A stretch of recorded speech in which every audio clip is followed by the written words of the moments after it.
Community Conversations is a space that fosters conversation around topics important to us, with the purpose of creating an educational opportunity to teach, learn, work, and grow together.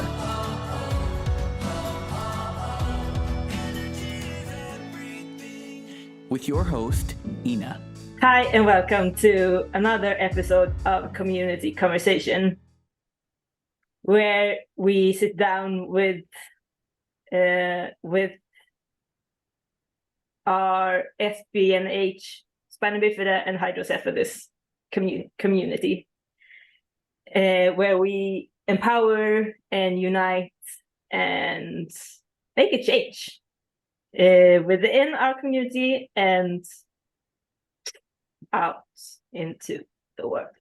And today our team is joined by an amazing woman who has been on the Push Project podcast.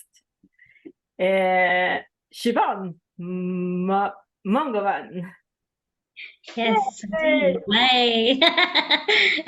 That's a win for today.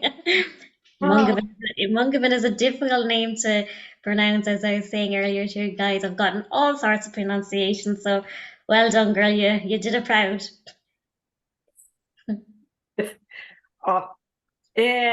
You were on episode 17 on the podcast. If you haven't listened in on that conversation, you know where to find it. Go listen in. You, Siobhan, have written not one, but 2 books.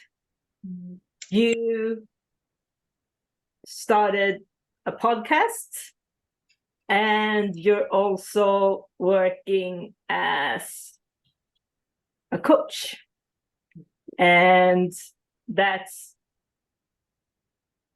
one of the topics for this month's conversation, since we transition from summer slowly into autumn and starting up work again. Today we're talking about employment and coaching.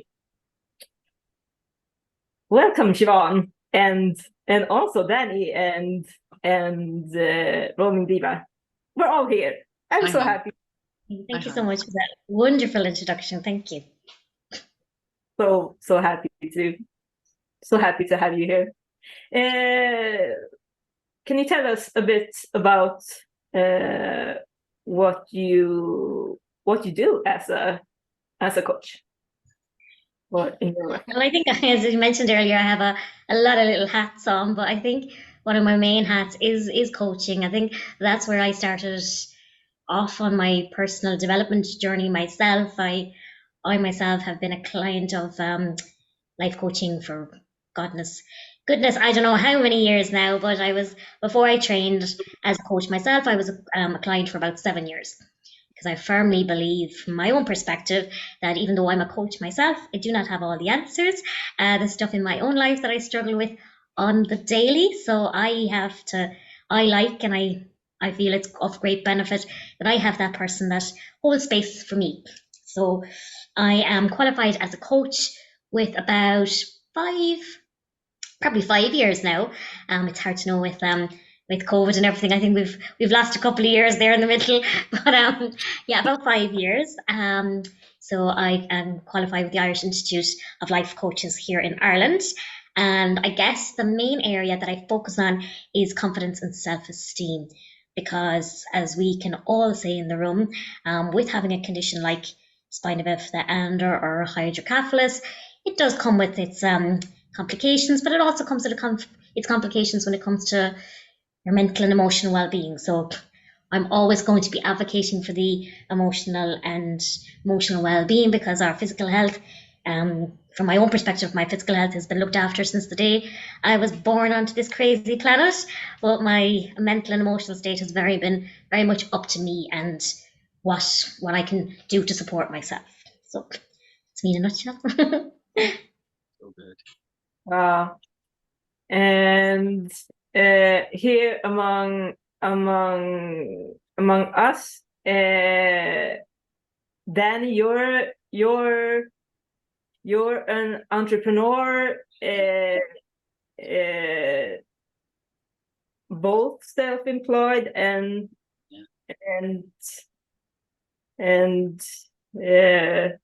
employed in other places, right? Yeah. So as I also have my own business, but other stuff as well.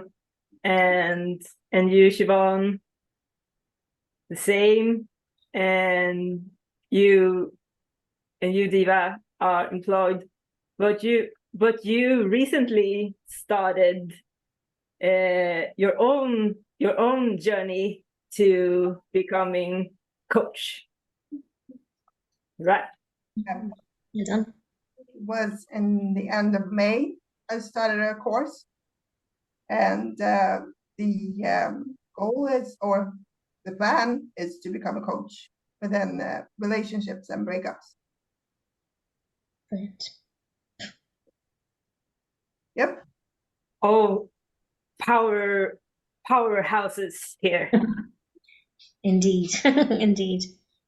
So I wanted to throw out the first question, which is what strengths and weaknesses do you see in being self-employed and employed? Yeah, Siobhan, you want to start? Yeah, no problem. So my day job, I work in the local authority here in County Clare in Ireland. So I am very fortunate. I've been employed by the local authority about 17 years now, even though you wouldn't know to look at me. I'm 37. Goodness, can't believe I'm even saying that out. But anyway, we roll with it. So I'm very fortunate to have my day job. So I think it gives me that sense of security because I am permanent in it. Like I get paid on a fortnightly basis. I know there's money coming into my account.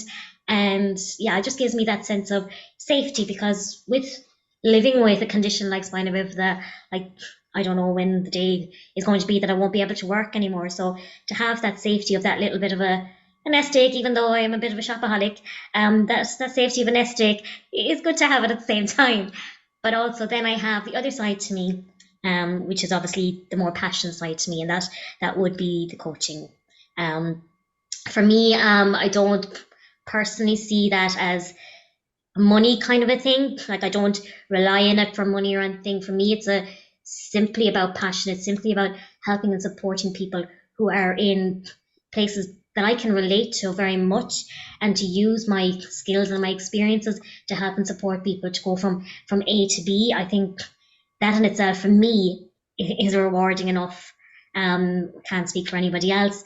Self-employed, the word self-employed now is a little bit scary to me. So I'd be interested to see what other people's experience with being self-employed is. So, Danny? It's scary.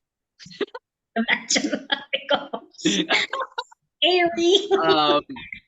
Thank It's you for the reassurance, Mr. Lamb. no, I said that so quickly. There are, like anything, there are high highs and there are low lows, and there are times from past to present where I just like think, should I go to teachers college?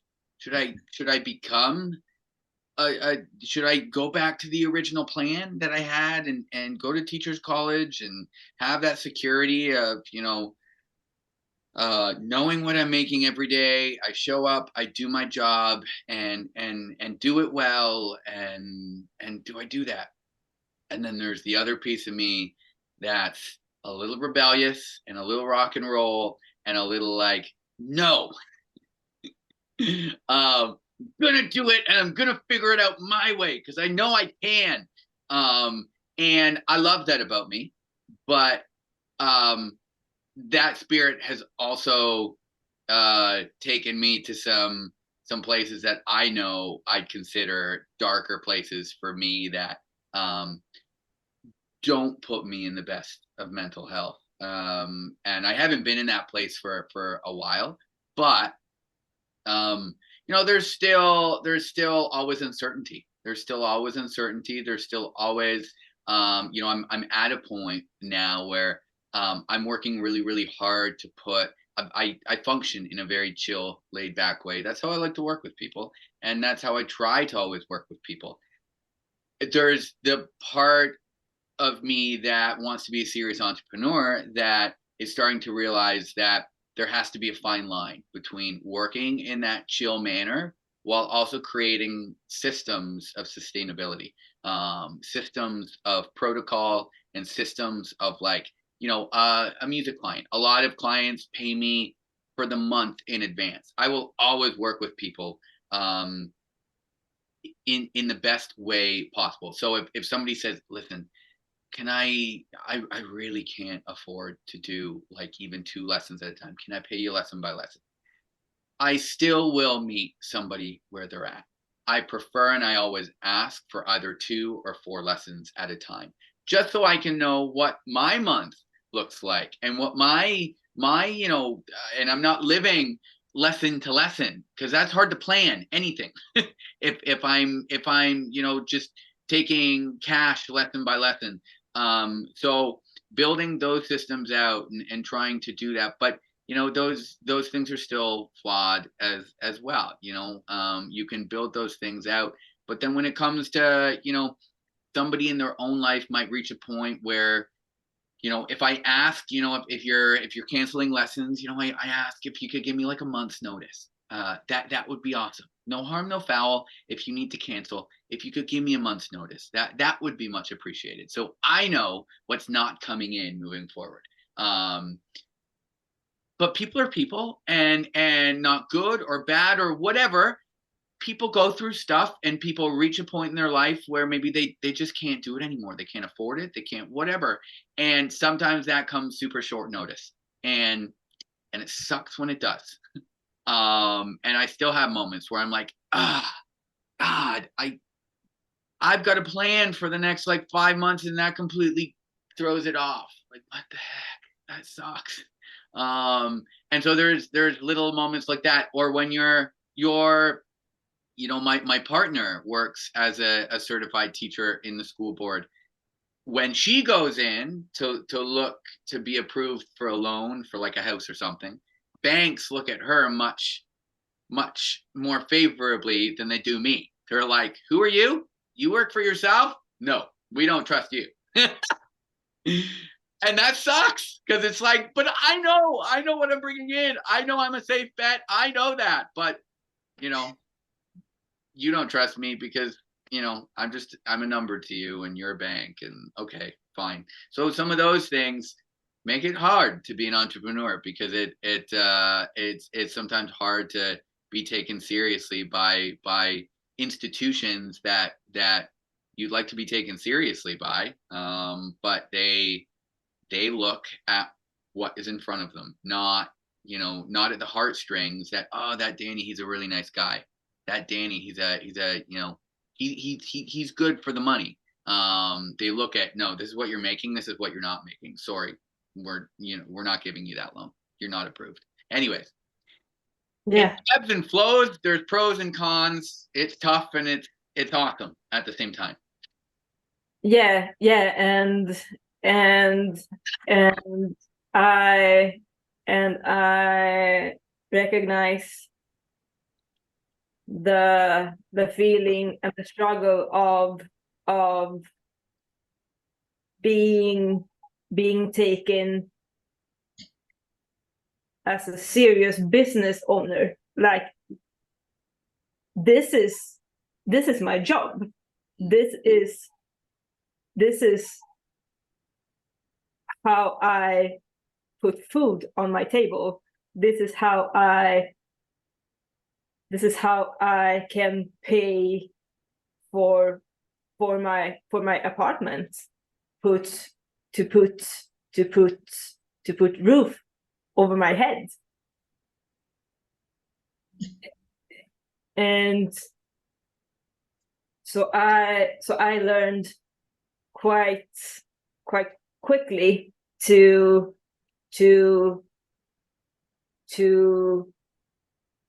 share with the clients wanted to come for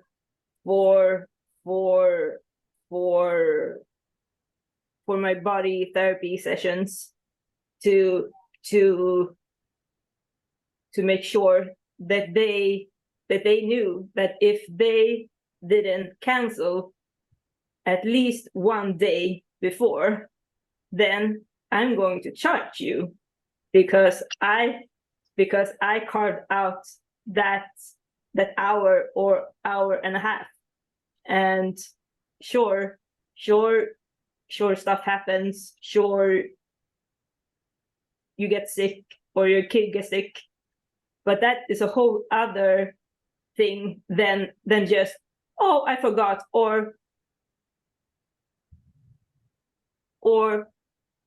but we're friends, I thought blah blah blah blah.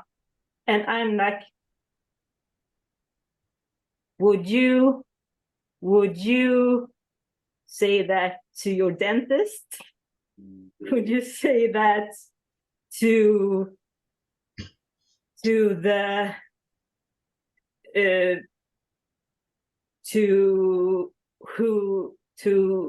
whoever you're paying for your kids to go to school or daycare, or like, but I thought we were friends. And life happens, yes, but yeah. So it's definitely what do you say, security point of view. Like if you have a day job, if you're employed, this amount of money comes in to my account every month. You have that security, and it takes time, if you start your own business, to make a name for yourself and build a client base and all of that. And if for me also, the biggest part is I like to help people, like people to people meeting. That's what I like. But as someone that has her own business, I also have to be the marketer, I have to be the bookkeeper, I have to be like the handyman / woman, the whole package. And that's what I signed up for when I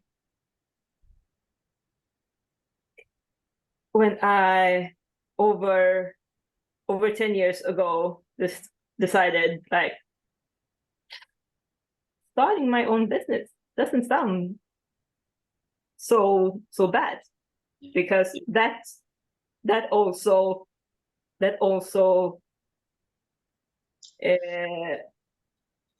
entails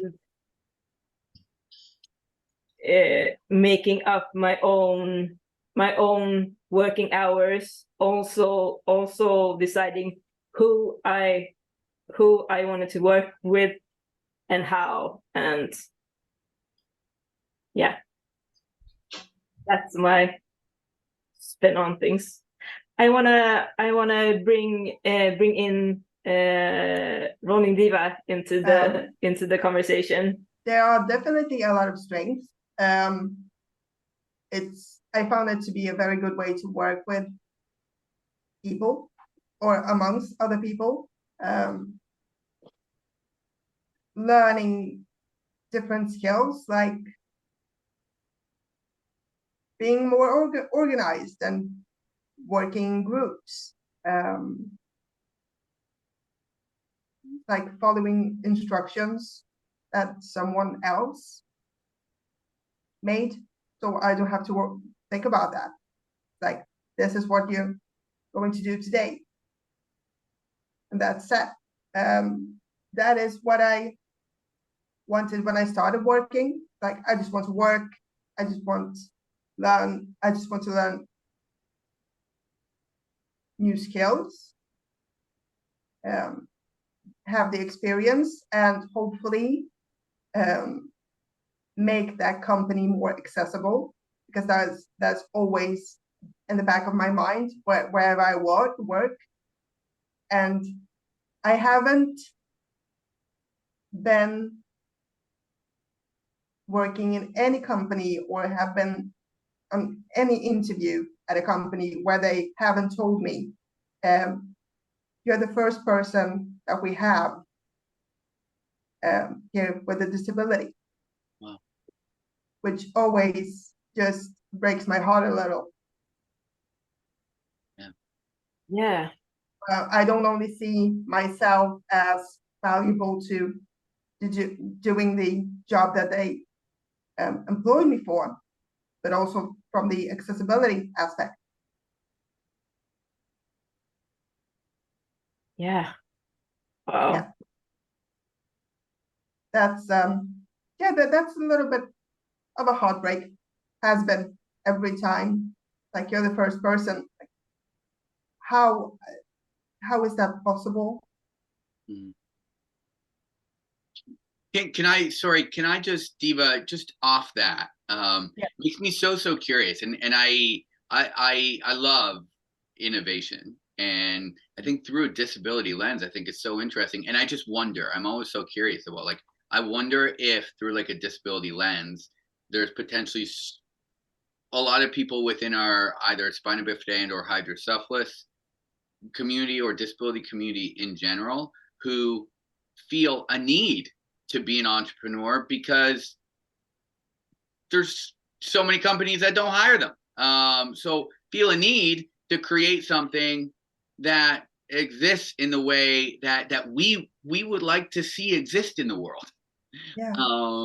And serve who we also know are underserved in the world, because we struggle as a community to not be labeled or stereotyped or marginalized by, say, an employer who hasn't ever employed a person who lives with a disability before. It just makes me so curious through the lens of entrepreneurship and innovation and a disability lens.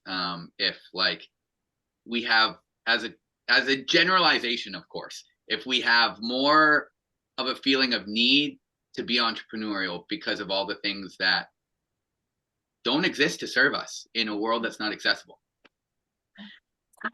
That was also one thing that was very important to me. Like, I need to get a job so I can learn stuff and try to change things when it comes to accessibility, and how some people look at people with disabilities, because I've heard horror stories and I've been discriminated against myself because of my disability, or more specifically wheelchair and how I walk. So that was a huge thing to get employed. And before I got my first job, I was thinking about starting my own business, because after years of applying for work, if they reached out and said, no, thank you, you're not what we're looking for. This was before Sweden got anti-discrimination laws. So I was told a couple of times that a person with a disability would not fit in here. Things like that, which good that they said it. I can have, and I had, and still do have mixed feelings about that. I was also rejected a couple of times because of the disability, where I was told, your CV is fine. We would love to have you here, but our building isn't accessible, so we can't hire you. I was thinking about starting my own business, but then I was assigned a coach through what is it called? Is it unemployment services office? What is it called, Danny? Yeah, employment services. Yeah. I was assigned a coach, and we spoke about that, what would be the best option for me. And after a while, we both came to agreement that it would be better for me if I got the experience from working for someone else, and later on, maybe change directions. And that is what I did. Yeah.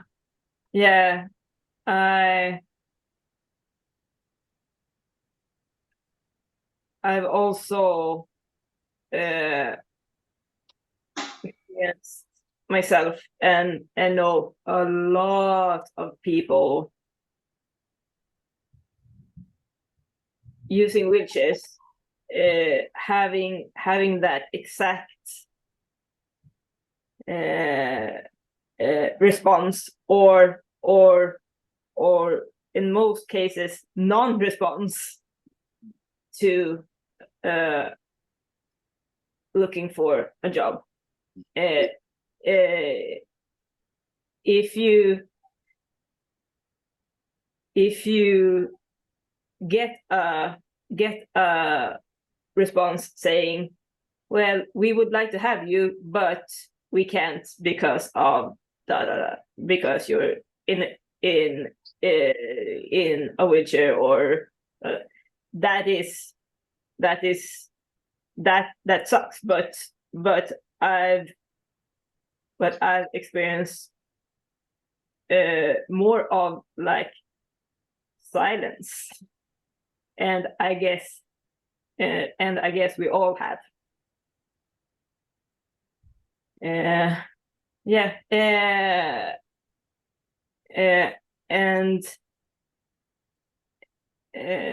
that was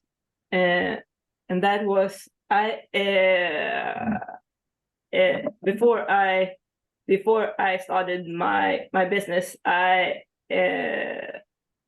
worked as a kindergarten teacher, and also in after school or during school activities. So it's not I have no teacher degree or anything, but I applied for a job at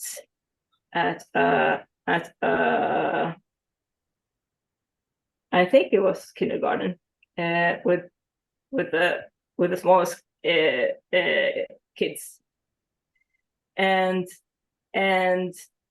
the response there was the best.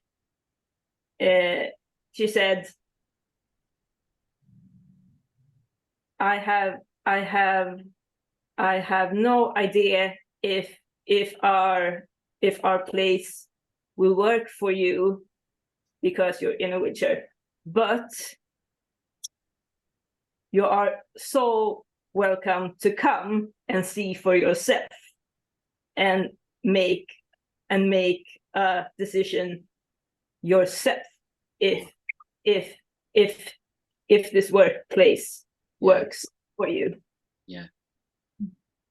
And I was like, oh, thank you. And I'm like 99 or 90% of the workspace worked perfectly. It was some spaces that was hard for me to reach, but that made me as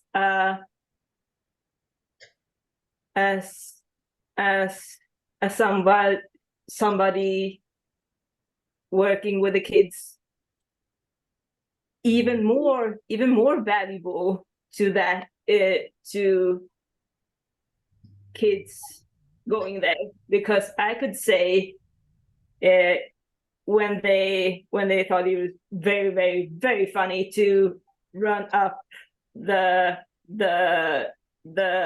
playground like on a hill or climbing ladders or whatever, I could sit down on the ground saying, I know you think this is very, very funny, and by all means be there, but just know that if something happens to you, I cannot help you. And I saw their minds going,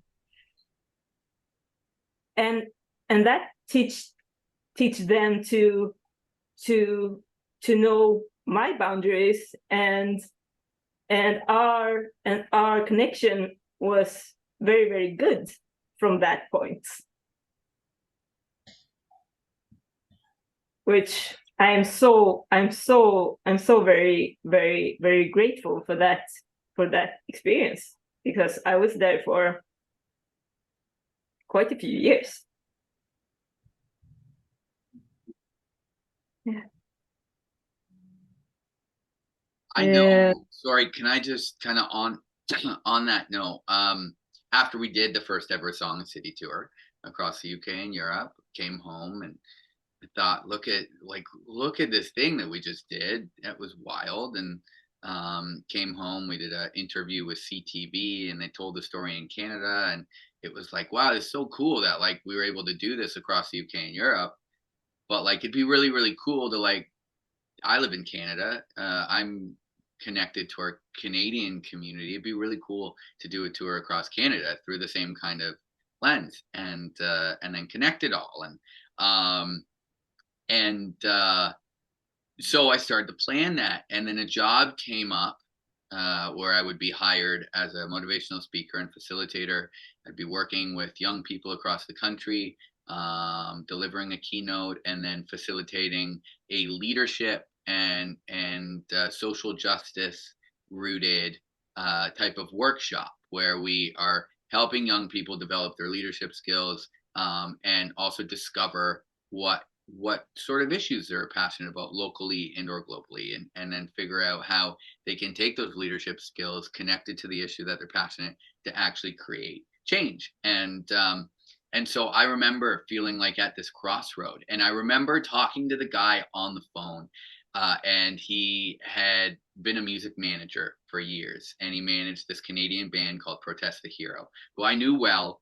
And it was hilarious because I still to this day catch up with him every now and then, and I'm so grateful that he was able to talk to me the way he talked to another musician, because he helped me realize that I wasn't leaving a Song of City. I was actually taking this job, and actually through that job able to then a few years later come back to a Song of City ready to dig in harder, and at that point stronger, being way more connected to so many of the things around integrity, and even social justice issues that we're trying to talk about through the lens of spina bifida, hydrocephalus, and disability, and to recognize my own privileges, even through that conversation of disability, and intersectionalities as somebody that lives with hydrocephalus and spina bifida occulta, but is also able-bodied, and doesn't have some of the you say challenging stories of being employed, or things of that nature, and able to be a part of the conversation, but also understand the pieces of the conversation that I need to step back and not take over. And so it was really, really interesting, because that for me was a time where I can reflect on and go, I gained a lot of skills those 3 years, in terms of being on a team, leading a team. I still have a lot to learn, but I learned a lot those years, and I'm better now for it. So it is really, really interesting, the push and pull of like, knowing when something might be right for you, to be able to, pun intended, push something even further, in the best way possible. And yeah, that was yeah, just made me think of that. It's actually interesting listening to the three of you and different perspectives. And what I found actually interesting the most, even with living with spina bifida and hydrocephalus myself, and I've only ever really had one job since the age of 19. I've only ever had one job, and I've been very fortunate. But I suppose it kind of gave me kind of food for thought to stop and to say the struggles that are out there for people living with disabilities, and the rejection that comes with it from employment, or like you said, doing it yourself. Is that the silence even as well, and having to deal with all of that. I find that from my own perspective, I find that it'd probably hit me harder sometimes than other times. For people who know me, I'm quite a stubborn individual. So I got a couple of rejection letters, I'm like, I'll show you now. The next person I'll be on to the next one, I'll be applying like mad, kind of thing. So it's just interesting. Because I've never, again, I kind of see myself in the kind of a privileged position. I haven't struggled with accessibility within the workforce. I haven't been treated differently because I have a condition. It's basically, Siobhan, you're here Monday, Wednesday, and Friday, down to work, and we don't really want to hear it, and else you're here to work, and that's it. And I actually, from my perspective, I love that attitude. I'm not, like I said, I'm not treated any different. I'm an employee, and that's good. But I suppose, yeah, just listening to you all is kind of giving me I'm kind of sitting back thinking like, gosh, there is struggles out there, kind of living my little bit of a fairy tale bubble sometimes. And I suppose sometimes ignorance is bliss, but sometimes, we should be a bit more educated, I suppose, what's going on in everyone's life. And just because I've been fortunate doesn't mean the next person is. And yeah, it's just interesting. Yeah. Yeah. And also I'm thinking we all have ups and downs, and I mean, life is a roller coaster and full of ups and downs. Whether or not you have a disability or are able-bodied, in a wheelchair,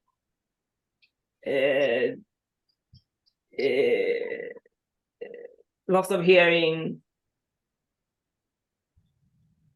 anything. So yeah. I would like to add to that, Ina, and to what Siobhan said. I think that it would have been, it has been easier for me to take the rejection when I wasn't qualified. Mm-hmm. Or the silence, because let's face it, if I applied to a lot of companies and other people, and it's not just me that applied for one job, it's probably like last time I applied for a job, we were like 300 people that applied for the same position, and not hearing from them at all, I can absolutely take, and I have, what I had the hardest time with, where I was like, well, fuck it, I'm going on benefits for the rest of my life. That was those times where I was told, either way, because of my disability, that I'm not welcome there, or that I am qualified, but it is not possible for me to work there because of the place not being accessible. Yeah. Yeah. It's a shitty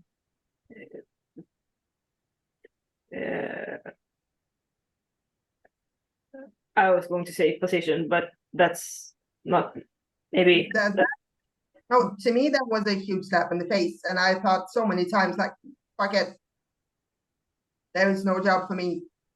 I'll go to living on benefits. Eva, was that job in terms of accessibility, was that job something you could now do online in the world today, or no? Oh yeah.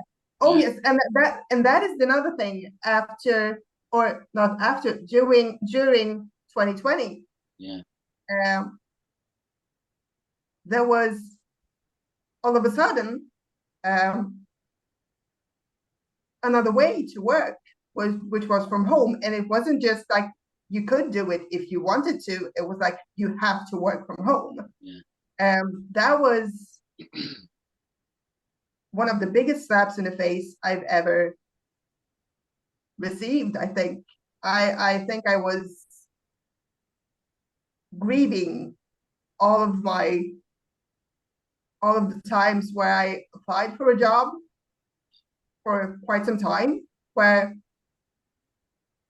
that would have been a very good option for those times where the place wasn't accessible and I was qualified.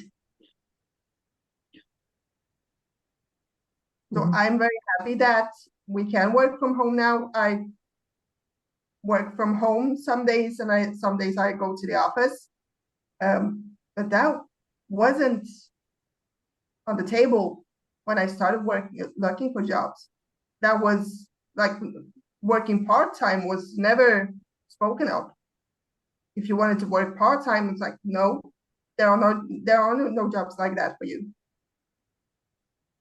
Which is so very strange, and as you said, a huge slap in the face. Mm-hmm. Yeah. And make you think, like, where is the problem really? Can I just add? Since 2020, there isn't any. Oh, that rhymed. No. Hey, sorry, can I just to kind of connect the two as well, because I think Siobhan, you bring a really cool need in terms of coaching, like working with workplaces because I mean, some of the time I think a workplace is simply just ignorant to what can or can't happen or whatever. They just might not understand. Now it's on them to want to understand. Like you should want to understand, not only because it's a feel good thing, but because it brings you more business. Like, why would you not want to bring more business into your business by being more inclusive, by being more accessible, by being more people centered and people focused?